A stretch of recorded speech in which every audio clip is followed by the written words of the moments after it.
সকলকে নমস্কার। অশৌচ প্রকরণ সম্পর্কে আলোচনা প্রসঙ্গে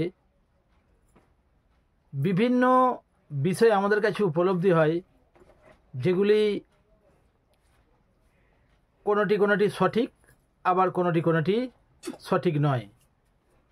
যেমন দেখা যায় যে বাড়ির কোনো বয়স্ক ব্যক্তি গত হয়েছেন এবং তারপরেই আরেকজন বাড়ির কেউ গত হয়েছেন, তিনি ওই যে বয়স্ক ব্যক্তি আছেন ওনার থেকে বয়সে ছোট, দিয়ে দুটো মৃত্যুকে একসঙ্গে করে দিয়ে কি হলো, বলে যেহেতু যিনি বড় তিনি গুরু, অতএব এই যে ছোট এর অসৌচ ওর সঙ্গে যাবে। এটি সম্পূর্ণ ভ্রান্ত ধারণা। এই যে গুরু অসৌচ বলা হচ্ছে, গুরু অসৌচ কাকে বলা হয় সেটি আগে জানতে হবে।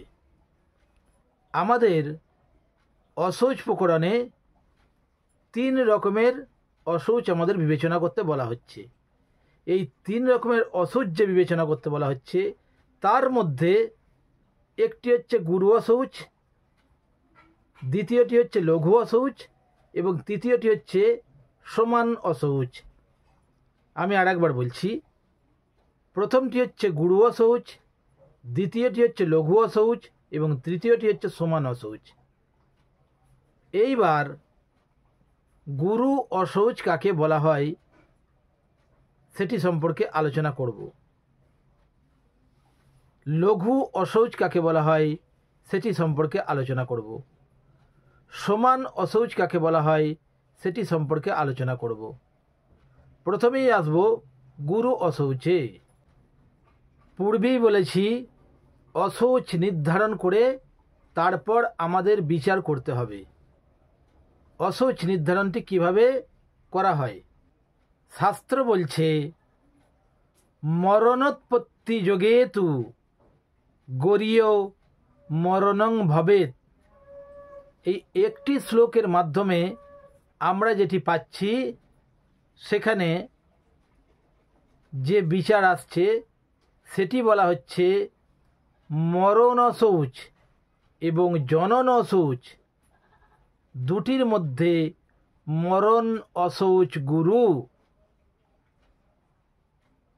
এবং জনন অশৌচ লঘু। অর্থাৎ এখানে গুরু কাকে বলা হচ্ছে এবং লঘু কাকে বলা হচ্ছে সেটি নিশ্চয়ই বুঝতে পারা যাচ্ছে। তাহলে এখানে যে ওই যে গত হয়েছেন যিনি বয়স্ক ব্যক্তি, তার সঙ্গে আরেকজন কম বয়সী যে গত হয়েছেন, দিয়ে দুটো মিলিয়ে আমরা কি বললাম, ওই যে বয়স্ক যিনি গত হয়েছেন ওনার সঙ্গে এই ছোটর অশৌচ চলে যাবে, সেটি কিন্তু নয়। এখানে সমান আছে, সমান অশৌচের ক্ষেত্রে আবার বিবেচনা করতে বলা হচ্ছে এবং সেখানে পূর্বার্ধ পরার্ধ বিবেচনা করতে বলা হচ্ছে, তারপর অশৌচটি নির্ণয় করতে বলা হচ্ছে। অশৌচ সমান হলে পূর্বার্ধ এবং পরার্ধ বিচার করে অশৌচটি নির্ণয় করা যাবে। এবার অশৌচ সমান কাকে বলে সেটি বলছি। অশৌচ সমান হচ্ছে জননা শৌচের সঙ্গে যখন জননা শৌচ যাবে সেটি সমান, আবার মরণা শৌচের সঙ্গে যখন মরণা শৌচ যাবে সেটি হচ্ছে সমান। যেমন শাস্ত্রে বলা হচ্ছে, সমানং লঘু চা শৌচম পূর্বে নৈব বিশুদ্ধতি। অর্থাৎ সমান ও লঘু অশৌচ যুক্ত হলে পূর্বা শৌচে শুদ্ধি হবে। পূর্বা শৌচের পূর্বার্ধে অন্য অশৌচ হইলে পূর্বা শৌচে শুদ্ধি এবং পরার্ধে হইলে পরা শৌচে শুদ্ধি।